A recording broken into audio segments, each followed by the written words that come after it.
Cancer वापस नहीं आ जाएगा, कीमोथेरेपी की जरूरत नहीं पड़ेगी, स्मोकिंग अभी मैंने बंद किया तो मुझे कैंसर कभी नहीं होगा। नहीं, ये बिल्कुल गलत है। सिर्फ आयुर्वेदा और होम्योपैथ से कैंसर नहीं चला जाता। There are 7 warning signals of cancer. तो जख्म जो हो गई है कहीं पे भी बॉडी पे, मुंह में जो छाले रहते हैं जो भर नहीं रहा है, खासकर स्मोकर्स में अगर खांसी हो, कॉफ हो, महिलाओं में स्तन में गांठ हो, तुरंत डॉक्टर को दिखाना होगा। मेरे पिताजी को लंग कैंसर हुआ था। I felt there was a need for cancer specialist in the country.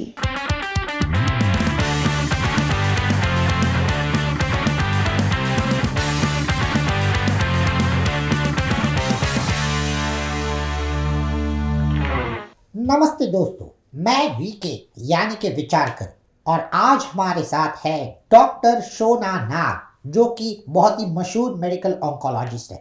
Welcome doctor, welcome. Thank you, धन्यवाद। डॉक्टर, मैं आपसे ये सवाल पूछना चाहता हूँ कि कैंसर के इलाज में बहुत ही बदलाव आए हैं, यानी मेडिकल रिसर्च और टेक्नोलॉजी में हुए बदलाव ने कैंसर के इलाज को बहुत ही बेहतर और अच्छा बनाया है। ऐसा कौन सा नया बदलाव है जो आप हमारे दर्शकों से शेयर करना चाहते हैं?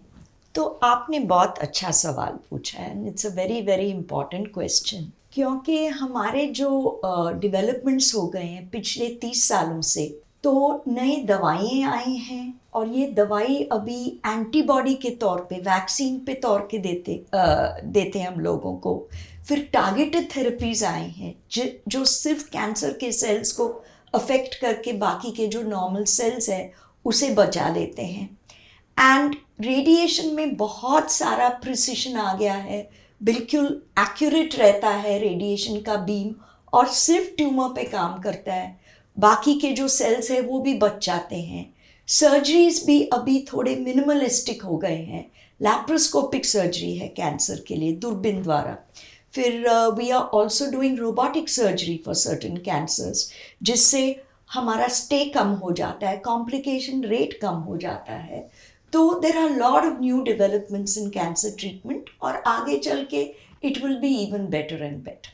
अब तक का ऐसा कोई केस है जिसने आपको सोचने पे मजबूर किया हो और लगा हो यस, इसीलिए मैं इस फील्ड में हूँ? सो ऑनेस्टली स्पीकिंग, 1992 में मेरे पिताजी को लंग कैंसर हुआ था। वो टाइम पे मैं ऑन्कोलॉजिस्ट नहीं थी, I was not an oncologist, and मैंने सोचा था कि स्पेशलाइजेशन करूं, लेकिन सब्जेक्ट मालूम नहीं था। पापा के बीमार होने से I felt there was a need for cancer specialist in the country, और I could not help him much, क्योंकि वो टाइम पे हमारे पास ये नए ड्रग्स नहीं थे, रेडिएशन इतना अच्छा नहीं था। हम बॉम्बे गए थे रेडिएशन के लिए क्योंकि पुणे में कोई फैसिलिटी नहीं था। And it was after Papa passed away due to lung cancer that I had this feeling that मुझे ऑन्कोलॉजी ही करना है और कैंसर स्पेशलिस्ट बनना है। हर पेशेंट खास होता है, लेकिन क्या कोई ऐसा मरीज है जिसने अपनी हिम्मत या खास स्वभाव से आपको प्रेरित किया हो? सो अगेन ये बहुत ही प्रभावित क्वेश्चन है। It's a very touching question and I have learn so much from my cancer patients. So much courage they show such resilience to get well, और बहुत बहुत strong होते हैं, और जो बोलते हैं ना, पर्सन का पर्सनैलिटी निकल जाता है वो टाइम पे जब कैंसर जैसे बीमारी का डायग्नोसिस हो। Right now I have a gentleman with colon cancer. 5 साल से वो लड़ रहा है and he has never once given up hope. एक चीज़ बताऊं, when he comes for his treatment to the daycare, वो सबको हंसाता है, और न्यू ईयर के दिन पे कीमोथेरेपी के लिए आया था और सबको उसने नचाया। We played music and they were all dancing and enjoying themselves, and he was leading the whole group. So he inspires the other patients to be happy और नाराज नहीं होना, ऐसे वो सिखाता है लोगों को। So I have taken a lot of inspiration from this person. Doctor, cancer के लक्षण क्या होते हैं, यानी इसका पता कैसे लगता है और इसका इलाज कैसे होता है? तो जो जैसे हम सीखते हैं और सिखाते हैं that there are 7 warning signals of cancer, और ये चुनौती देता है हमें कि कैंसर हो सकता है. And I will tell you some of them. एक तो जख्म जो हो गई है कहीं पे भी बॉडी पे and it is not getting better, वो बिल्कुल अच्छा नहीं हो रहा है, 2 हफ्ते 3 हफ्ते महीना भर हो गया है, तो ऐसे हुआ तो you must consult your doctor. Second, मुंह में जो छाले रहते हैं, जो हम बोलते हैं सफ़ेद स्पॉट्स या रेड स्पॉट्स, या मुंह में ज़ख्म जो भर नहीं रहा है, उसकी वजह से आपको तुरंत डॉक्टर को दिखाना होगा. फिर गिलने में तकलीफ, डिफ़िकल्टी इन स्वॉलोइंग, अगर परसिस्टेंट हो, पानी नहीं जा रहा है ठीक से, खाना नहीं जा रहा है, वापस ऊपर आ रहा है, डोंट इग्नोर दिस साइन. फिर खासकर स्मोकर्स में अगर खांसी हो, कॉफ हो, and that is not getting better for a month 2 months, क्या होता है ना, हम इंडिया में हम बहुत ट्यूबरकुलोसिस देखते हैं, टीबी देखते हैं, और हमें लगता है ये टीबी की बीमारी है. और ऐसे कई कैंसर केसेस हैं जो टीबी की दवा लेके भी ठीक नहीं होते, फिर 2-3 महीने बाद समझता है बाबा ये तो टीबी नहीं था, this was cancer. So specially a cough that is not going. Then any जो बाउल हैबिट्स हैं लोगों में, ऑल्टरनेटिंग कॉन्स्टिपेशन, डायरिया, ये अमीबिएसिस इन्फेक्शन हो सकता है, लेकिन अगर ये महीने से ज़्यादा परसिस्ट हो रहा है तो आपको डॉक्टर के पास आना चाहिए. फिर महिलाओं में स्तन में गांठ हो एंड दैट गांठ इज़ नॉट हर्टिंग, दुख नहीं रहा है. मेरे कई पेशेंट्स ब्रेस्ट ट्यूमर्स लेके आते हैं और बोलते हैं डॉक्टर हमें लगा नहीं कि ये कैंसर हो सकता है, because it is not hurting. That is the time you need to come and show your doctor. And then खासकर महिलाओं में जो पीरियड्स आते हैं वो ठीक है, लेकिन बीच में अगर ब्लीडिंग हो या संबंध के बाद ब्लीडिंग हो, ये ठीक चीज़ नहीं है, कुछ गलत हो रहा है बॉडी में, तो दिखाना चाहिए. तो these are some of the signs and symptoms, जो वार्निंग साइंस हम बोलते हैं, जिस पे हमें ध्यान देना है. कैंसर के खतरे को कम करने के लिए कौन से आसान तरीके हैं? तो कोई रिस्क फैक्टर्स है जो हम चेंज नहीं कर पाते, जैसे लेडीज़ को breast cancer, cervical cancer, ovarian cancer होता है. कई जेनेटिक कैंसर्स होते हैं, अनुवांशिक जो बोलते हैं, जो हेरिडिटरी रहते हैं, और 5 to 10%, 5 से 10% कैंसर्स ऐसे होते हैं, तो वो हम इनहेरिट करते हैं, तो हम वो बदल नहीं पाते. सो दीज आर फैक्टर्स हम चेंज नहीं कर पाते, लेकिन हमारी जो जीवन शैली है वो हम ज़रूर उसमें बदलाव ला सकते हैं. फॉर एग्ज़ाम्पल, ब्रेस्ट फीडिंग करना, having your first child before 30, all this protects you against breast cancer. अगर हम स्मोकिंग, धूम्रपान, अल्कोहल अवॉइड करें, that prevents us from getting oral and lung cancer.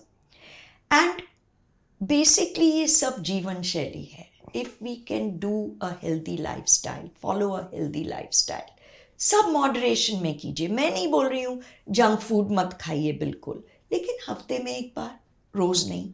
B careful of your diet, have good fruits and vegetables, have high protein whole grains, exercise exercise exercise. मोटापा से काफ़ी cancers होते हैं, क्योंकि जो चर्बी है बॉडी में वो हार्मोन स्टोर करता है, तो उस वजह से कैंसर को बढ़ावा मिलता है. सो मोटापा अवॉइड करना, एक्सरसाइज सब मॉडरेशन में करना, and most importantly don't take stress. Find ways to beat the stress. Relaxation techniques, yoga, learning philosophy, believing in the higher, little spiritualism, it really reduces your stress and keeps you cancer free. Cancer के बीमारी का भविष्य कैसे रहेगा doctor? क्या cancer मुक्त दुनिया संभव है? अभी जो मैं देख रही हूँ आगे, and things might change 15-20 years later after we are all gone. अभी तो नहीं लगता कि we can have a cancer free world, but what can happen is that cancer will become a chronic disease, जैसे डायबिटीज़ हो, blood pressure हो, heart disease हो, और हमें उसके साथ रहना पड़ेगा. The body will adjust to the tumor will adjust to the body, and both will live together, and the patient will probably not die of cancer but something else. तो ऐसा संभव है और शायद 10 साल में हो सकता है. कैंसर से जुड़ी ऐसी कौन सी आम गलतफहमियां हैं जिसे आप दूर करना चाहेंगी? ये बहुत से गलत फहमियाँ हैं। एक तो ब्रेस्ट कैंसर के बारे में बताऊं कि पूरा ब्रेस्ट निकालने से सब ठीक हो जाएगा, कैंसर वापस नहीं आ जाएगा, कीमोथेरेपी की ज़रूरत नहीं पड़ेगी। ये बिल्कुल गलत है। यंग लेडीज़ को ब्रेस्ट निकालने की कोई ज़रूरत नहीं है। सिर्फ लंप निकालना है, रेडिएशन देना है और उसका सक्सेस रेट और क्योर रेट उतना ही रहता है जितना ब्रेस्ट निकालने से होता है। तो ये एक गलत फहमी है। सेकंड, आपने कुछ ज़िंदगी में खाया पिया और उस वजह से आपको कैंसर हुआ, ऐसा नहीं है। It is a full effect of your lifestyle over the last 20-30 years जो अभी आपको दिख रहा है वो कैंसर। फिर स्मोकिंग अभी मैंने बंद किया तो मुझे कैंसर कभी नहीं होगा, नहीं। ये कैंसर का रिस्क जो है वो काफ़ी सालों तक रहता है और रिस्क कभी ज़ीरो नहीं होता। But please, if you are smoking और you chew tobacco, please give it up right away. उसमें बहुत बेनिफिट्स है, कार्डियक बेनिफिट्स है, हार्ट पे असर बंद हो जाता है, लंग्स के बेनिफिट्स हैं और कैंसर का भी रिस्क धीरे धीरे कम हो जाता है। तो ऐसे थोड़े हम बोलते हैं ना गलत फहमियाँ हैं, तो वो बहुत जुड़े हैं कैंसर के साथ। एक तो अभी आपने सुना होगा हमारे जो क्रिकेटर साहब हैं उन्होंने नीम पत्ते और कुछ जड़ी बूटी के बारे में बात किया। मैं नहीं बोल रही मत करो, ये कीजिए, लेकिन साइड बाय साइड कीजिए अलॉन्ग विद द कैंसर। सिर्फ आयुर्वेदा और होम्योपैथ से कैंसर नहीं चला जाता।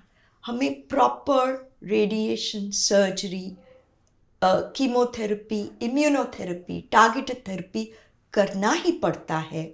और उसके साथ अगर आपके ऑन्कोलॉजिस्ट ने आपको परमिशन दिया हो तो आप भले होम्योपैथी या जड़ी बूटी का सहारा ले सकते हैं, शायद साइड इफ़ेक्ट्स कम हो जाए, लेकिन उसके साथ कैंसर ट्रीटमेंट नहीं हो, अकेले के साथ कैंसर ट्रीटमेंट नहीं होता है। तो ये बहुत इम्पॉर्टेंट चीज़ मैं कहना चाहूँगी। तो दोस्तों, ये थी डॉक्टर शोना नाग जो कि मशहूर मेडिकल ऑन्कोलॉजिस्ट है। Thank you so much. और एंड में यही कहना चाहूँगी, please take good care of your self, enjoy your life, but do it in moderation और हमेशा हेल्दी रहो। Thank you.